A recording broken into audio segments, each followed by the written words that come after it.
Hi, ഓടത്തെ കിച്ചണിലേക്ക് സ്വാഗതം. കോഴിമുട്ട ചേർത്തുണ്ടാക്കുന്ന പപ്പടത്തോരനാണിന്ന്. എളുപ്പമാണ് ഉണ്ടാക്കാൻ. പപ്പടവും കോഴിമുട്ടയും എടുത്ത് വെച്ചിട്ടുണ്ട്. 6 പപ്പടമാണ് എടുത്തത്. 2 കോഴിമുട്ടയും 3 പപ്പടത്തിന് 1 കോഴിമുട്ട എന്നുള്ള കണക്കിന്. ഈ 2 പപ്പടം വീതമായിട്ട് നീളത്തിൽ കട്ട് ചെയ്യാം.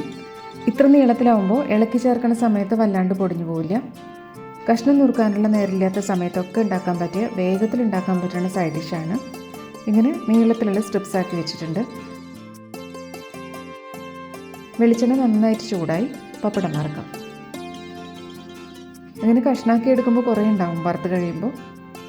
ഇങ്ങനെ എല്ലാം വറുത്തെടുക്കണം.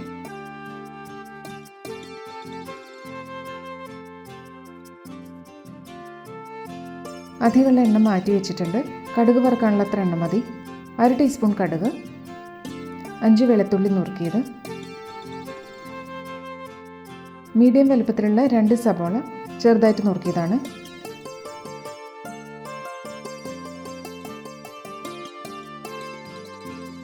വഴന്നു കഴിഞ്ഞു. 2 ടീസ്പൂൺ ചതച്ച മുളക് ചേർത്തിട്ട് ഒന്ന് മൂപ്പിക്കാം. ഫ്രോസൺ ഗ്രീൻ പീസും കൂടെ ചേർക്കാം. സോഫ്റ്റ് ആയതുകൊണ്ട് 1 മിനിറ്റ് കൊണ്ട് തന്നെ വെന്ത് കിട്ടും.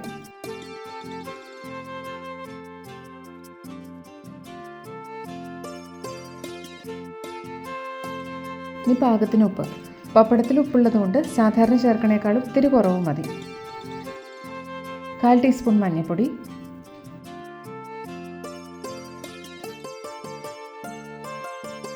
ഇനി കോഴിമുട്ട പൊട്ടിച്ചൊഴിക്കാം. ഫ്ലെയിം നന്നായിട്ട് കുറച്ച് വയ്ക്കണം. ഇളക്കി യോജിപ്പിക്കാം.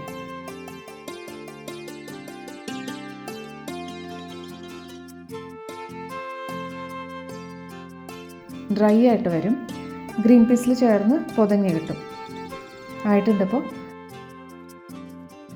ആവശ്യത്തിന് സ്പൈസസ് നമ്മൾ ചേർത്ത് കഴിഞ്ഞു. ഇനി 2-3 തണ്ട് കറിവേപ്പിലയും കൂടി.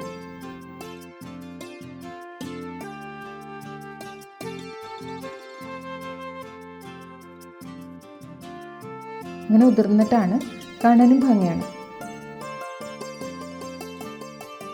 ഇനി പപ്പടം കാച്ചിയത് ചേർത്തിട്ട് ഇളക്കാം.